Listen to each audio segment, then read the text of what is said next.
No news only views. दर्शकों, गणतंत्र दिवस की बहुत सारी शुभकामनाएं। और हमारे साथ हैं डॉक्टर ध्रुव दीक्षित, जो कि समाजशास्त्र के प्राध्यापक भी हैं। हम आपका स्वागत करते हैं डॉक्टर साहब। नमस्कार। मुद्दा आता है कि हमारा गणतंत्र, जी जी। आज गणतंत्र की स्थिति क्या है? देखिए, 77वां गणतंत्र है। जी। हम सभी के लिए गर्व की बात है कि 77 साल हो गए और 1950 में हमको कुछ जिम्मेदारियां मिली थी। वो गणतंत्र अच्छा भी है, बुरा भी है, सब है, लेकिन कहीं ना कहीं जनता के साथ जुड़ा हुआ है। लेकिन अभी अगर आप देखें तो सामान्यतः 2000 के बाद अगर हम लाएं, पहला फेज 2000 का था, 2000 के बाद वाला फेज जो है, तो गणतंत्र में से गण अलग हो गया है, तंत्र अलग हो गया। गण यानी एक विधान होता है, तंत्र यानी जनता। जनता का तंत्र है, जनता यानी तंत्र है। तो आप देखेंगे जनता की जिम्मेदारी खत्म हुई। लोक उत्सव है, हम लोक उत्सव के रूप में मनाते हैं और इसलिए भी मनाते हैं। 1930 में कांग्रेस का अधिवेशन हुआ था, उसमें पूर्ण स्वराज की बात हुई थी, इसीलिए 26 जनवरी 1930 में हुआ था और उसी 26 जनवरी को गणतंत्र दिवस मनाया गया। इसमें जिम्मेदारी क्या दी गई? जनता का शासन होगा, जनता की जिम्मेदारी होगी। पहली चीज तो गणतंत्र में अपन देखें, हमने गलती क्या करी है। मैं इसको गलती कह सकता हूँ कि मैं था नहीं, जिन लोगों ने मनाया उनकी क्या सोच थी क्या नहीं थी, लेकिन हमारा गणतंत्र है ही नहीं। हमने 6-7 देशों के जो सिद्धांत थे उनको लेके एक खिचड़ी बनाई। हालांकि खिचड़ी सबसे अच्छी होती है और अभी भी है। अगर एक सिंगल हमारा होता तो हो सकता है इतनी भ्रांतियां नहीं आती। दूसरी चीज मैं कह रहा हूँ ना, गणतंत्र में से तंत्र अलग हो गया, गण है। अब आप देखिए कि हम अगर अपने विधायक से मिलना चाहें, सांसद से मिलना चाहें, मंत्री से, और थोड़ा और ऊपर मुख्यमंत्री जी से, हम आप इवन आप पत्रकार लोग हैं, आप लोग भी नहीं मिल पाते। पहले उनके बॉडीगार्ड से आपको रास्ता बनाना पड़ेगी। जबकि आपने देखा होगा तंत्र में जनता ही सर्वोपरि होती है। अब जनता को कोई नहीं पूछ रहा। और अगर पीछे जाएं, जब राजे महाराजे थे तो कहानियों में आता था कि सबके दरबार में बाहर एक घंटा लगा रहता रहा। रात को 12 बजे भी अगर किसी जरूरतमंद ने वो घंटा बजा दिया, मतलब कहानियां कही हैं, विक्रमादित्य का शासन भी ऐसी था और भी राजाओं का था। अगर वो घंटा बजा दिया तो राजा 12 बजे रात में भी उसको बुलवाता था और कोशिश ये रहती थी राजा खुद आए, अपने प्रतिनिधि को ना भेजे। अभी मैं इसकी बात नहीं कर रहा हूं जो माघ मेले में हुआ है, उस पर चर्चा नहीं कर रहा, मतलब उसका एक उदाहरण दे रहा हूं, उसको आप उसमें अभी नहीं लें।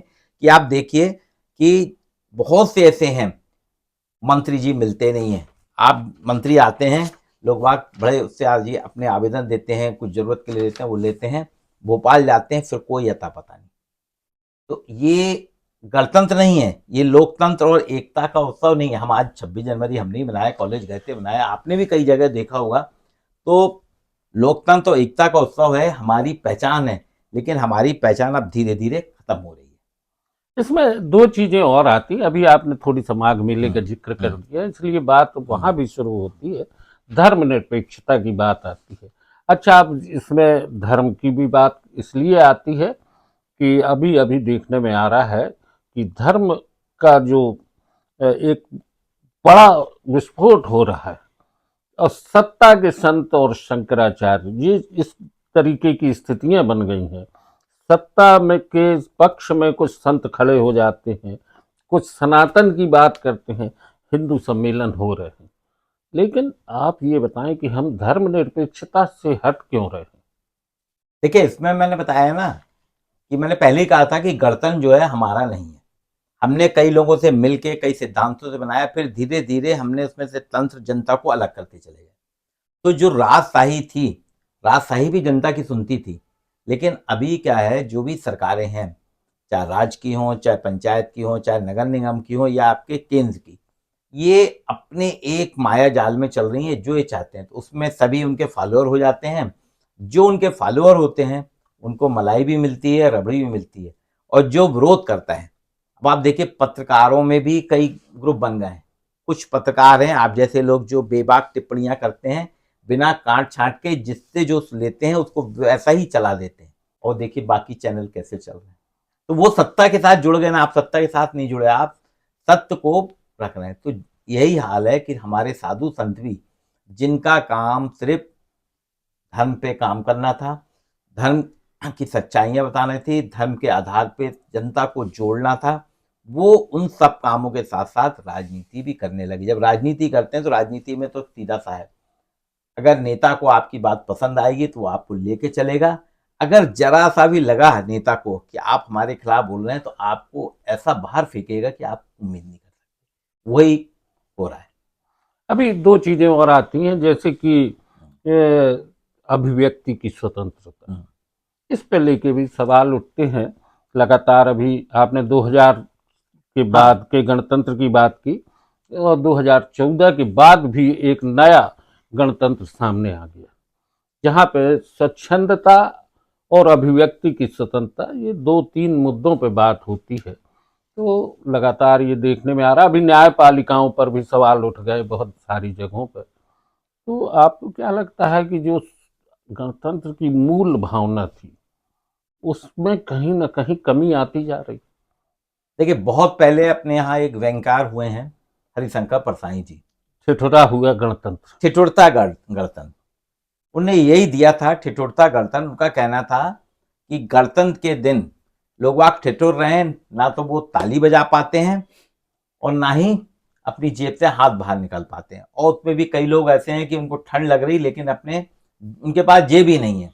वो बहुत बढ़िया व्यंग है, उसमें उनने दिया था, वो इंदिरा गांधी के समय का था, उसमें कई चीजें लिखी, इंदिरा गांधी, कम्युनिस्ट और सब राजशाही सबके बारे में लिखा था, पूरा सटीक विवरण। मेरे ख्याल से वो उनका लेख आया था 1970 में।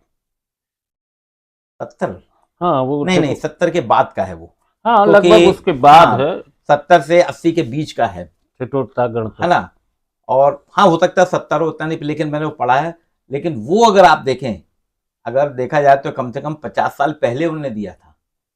उनका व्यंग का तरीका देखिए, 50 साल पहले भारत के गणतंत्र को वो समझ गए थे, क्या स्वतंत्रता क्या होगी, अभिव्यक्ति क्या होगी और वाचालता क्या होगी, सारी चीज समझ गए, तो उन्होंने वो व्यंग लिखा है। लेकिन वो व्यंग आज भी 50 साल बाद 100%।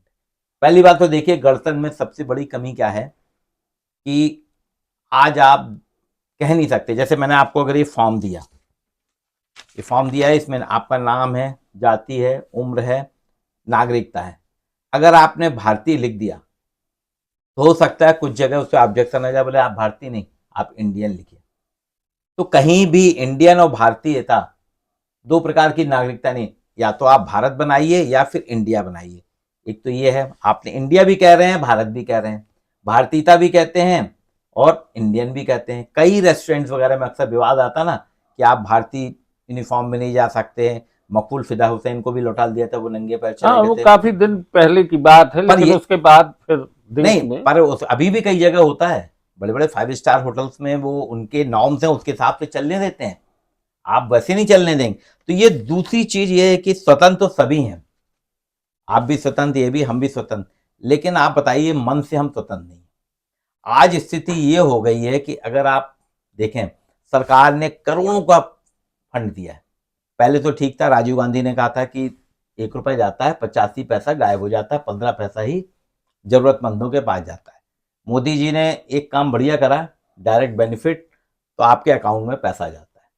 लेकिन मेरा कहना है कि 77 साल में हम पास में ही जाएं, बैगा चक है, बैगा विकास प्राधिकरण चक है ना, यहाँ पे डिंडोरी में। हाँ हाँ बैगा आदिम जनजाति के लिए अरबों रुपए केंद्र सरकार और राज्य सरकार ने दिया है। लेकिन अगर बैगाओं की स्थिति देखें तो अभी भी 5 लोग ही उनके यहाँ के ग्रेजुएट मिलेंगे, मुश्किल से। वो पढ़ते ही नहीं, कुछ नहीं करते, जा रही सारी सुविधाएं, तो पैसा कहाँ जा रहा है? उनके स्वास्थ्य में अभी भी हर साल गर्मियों में जैसी बरसात आती है सब बीमार हो जाते हैं, हैजा होता है, कॉलरा होता है, कई प्रकार की बीमारियां। कहाँ जा रहा है पैसा? पैसे का कोई अता पता नहीं। तो ये स्थिति है कि आप करोड़ों दे रहे हो, अभी भी क्या है, किसानों को पैसा दे रहे हो, लाडली बहनाओं को पैसा दे रहे हैं। लाडली बहना के पैसा से सभी सरकारों का राज, अभी बजट आने वाला है ना, केंद्र सरकार को एक इसमें फंड करना पड़ेगा। दूसरी चीज मैं आपको कुछ आंकड़े बता रहा हूं मध्य प्रदेश के संदर्भ में अपन बात करें, चूंकि और मैं शिक्षा जगत से जुड़ा हूं, पिछले 38 साल से कॉलेज में पढ़ा रहा हूं, तो कुछ आंकड़े बताता हूं। देखिए हमारे यहाँ 569 सरकारी कॉलेज हैं, जिसमें 64% स्थायी शिक्षक नहीं है। और इसमें भी देखिए बहुत बुरी स्थिति है कि 569 कॉलेजों में जो स्वीकृत पद हैं सरकार के, प्रोफेसर है, प्रिंसिपल है, लाइब्रेरियन है, स्पोर्ट्स ऑफिसर, ये 13,000 के लगभग है। और 13,000 में से मात्र 5,000 भरे गए हैं, बाकी सब खाली। 8,000 पद खाली। वो कब भरेंगे, पीएससी कर रही है, विवाद होता है। दूसरी चीज, 17 विश्वविद्यालय हैं सरकारी, जिसमें से 5 विश्वविद्यालय जो हैं कुलपति के बल पे चल रहे हैं। ना उनकी बिल्डिंग है, ना प्राध्यापक है। आपको नाम भी गिना सकता हूं मैं उसमें। छिंदवाड़ा है, छतरपुर है, पाणिनि विश्वविद्यालय उज्जैन है, सागर में रानी अवंतीबाई विश्वविद्यालय है, खरगोन में टंटिया भील है, और गुना में एक और जनजाति। तो ये, और महू, इनमें 0 है। महू में सिर्फ 6 है, इधर उधर के शिक्षक लाए, वहां के नहीं है। और पाणिनि में 6 लोग हैं, वो भी संस्कृत के टीचर हैं। बाकी ये सारे विश्वविद्यालय जो हैं, मैं तो कह रहा हूं आपने खोले ही गलत, इनको तत्काल बंद कर दिया जाए। जो आपके चल रहे थे विश्वविद्यालय, उसका फंड भी आपने डाइवर्ट कर दिया। रानी दुर्गावती विश्वविद्यालय में 160 स्वीकृत पद हैं, जिसमें 17 शिक्षक हैं, कुलपति जी चल रहे हैं बस, बाकी शिक्षक ही नहीं है। आपके कोई भी कोर्स ही नहीं हो पा रहे हैं। और ये जो 7 विश्वविद्यालय बताए, छिंदवाड़ा, छतरपुर, पाणिनि, सागर, खरगोन, गुना, महू, आपने इसका फंड तो कर रहे हैं बहुत, लेकिन जब यहाँ शिक्षक नहीं है, यहाँ चपरासी नहीं, यहाँ रजिस्ट्रार नहीं, यहाँ डिप्टी रजिस्ट्रार नहीं, क्लर्क नहीं, एक कुलपति पे आप औसतन अगर देखा जाए, 7 विश्वविद्यालय, एक कुलपति पे गाड़ी, आवास का भत्ता, टेलीफोन, ये सब मिला के और सैलरी जो है उसको 4 लाख के आसपास बनती है। अब 7 विश्वविद्यालय के 7 कुलपति, 7 चौको 28 लाख सिर्फ एक महीने, खाली अपने नाम की पट्टिका कि मैं फलाना फलाना वाइस चांसलर हूं इस कुलपति का, इस विश्वविद्यालय का। अब वो 28 लाख वास्तव में अगर किसी जरूरतमंद को मिल जाते तो कुछ फायदा होता है। और एक चीज और बता रहा हूं, सरकार क्या कर रही है। रानी दुर्गावती विश्वविद्यालय में रेगुलर शिक्षक 160 में से सिर्फ 17 हैं, और बाकी जगह भी यही स्थिति है। मेडिकल विश्वविद्यालय तो आप में से ज्यादा जानते हैं, वहां स्थायी शिक्षक गिनती के हैं, मतलब आप 10 से ऊपर नहीं जाएंगे। 10 से ऊपर नहीं है। अब यहां सरकार क्या कर रही है कि जो अतिथि व्याख्याता हैं उनको कह रही हम रेगुलर करेंगे। आप भी खुश हुए ना कि रेगुलर करेंगे। कैसे रेगुलर करेंगे? उनको कह रहे हैं हम 60,000 रुपए मासिक वेतन पे, फिक्स सैलरी पे रेगुलर करेंगे, और अगर परफॉर्मेंस अच्छी हुई तो साल में 2 या 3% सैलरी बढ़ाएंगे। अब 60,000 रुपए कर रहे हैं, उसकी 2% वृद्धि, आप खुद सोच सकते हैं कितनी होगी। और महंगाई कितनी बढ़ती है, महंगाई कितनी बढ़ रही है, आप भी बताइए। है कि कम से कम 15% महंगाई बढ़ जाती है साल में, 15 से ज्यादा ही बढ़ जाती है, 18 के ऊपर जाती है ना। और आप कह रहे हो कि हम 2 या 3% महंगाई बढ़ाएंगे, और उनको कह रहे हैं कि बाकी चीजें वही रहेंगी, आपको सैलरी इतनी मिलेगी, और जैसे ही आप 65 साल के होंगे आप सेवानिवृत्त हो जाएंगे, ना आपको ग्रेच्युटी मिलेगी ना पेंशन मिलेगी। ये है हमारे गणतंत्र। ये सारी गतिविधियां आप देखिए 2000 के बाद ही हुई हैं। जैसे संविदा शिक्षक, संविदा कर्मी 95-96 में दिग्विजय सिंह ने शुरू करा था, और उसके बाद की सरकारें इसको कर रही हैं। तो शिक्षा हमारी बिल्कुल 0 हो रही है।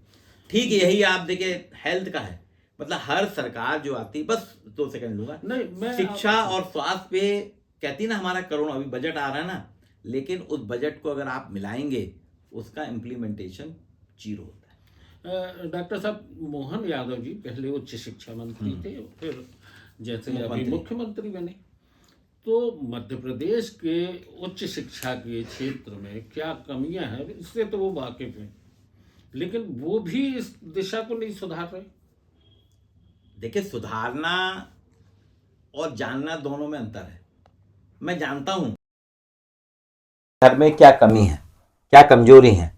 अगर मेरा मन होगा ना तो मैं कैसे भी इन प्रकार के उनको दूर करूंगा।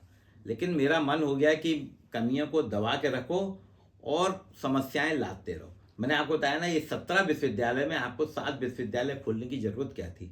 अगर आप 7 विश्वविद्यालय नहीं खोलते अब आप धीरे धीरे उसके लिए फंड करोगे, इंफ्रास्ट्रक्चर करोगे, देर सवेर भर्तियां करोगे, सब कुछ करोगे, वो वहीं का वहीं रहता ना। बाकी के 10 विश्वविद्यालयों में रहता, 10 विद्यालय सुधर जाते। मोहन यादव जी भी जानते हैं, शिक्षा मंत्री भी जानते हैं, उसके पहले की सरकारें भी जानती हैं।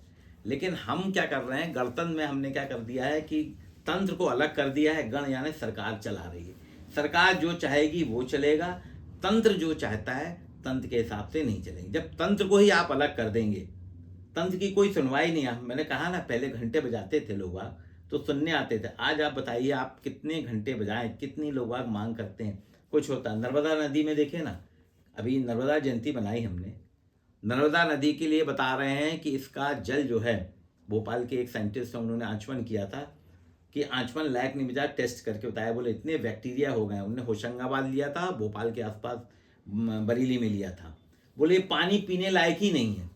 डॉक्टर साहब, आपने बहुत अच्छी बात कही है और निश्चित तौर पर भागीरथपुरा इंदौर की घटना भी सामने आ गई है।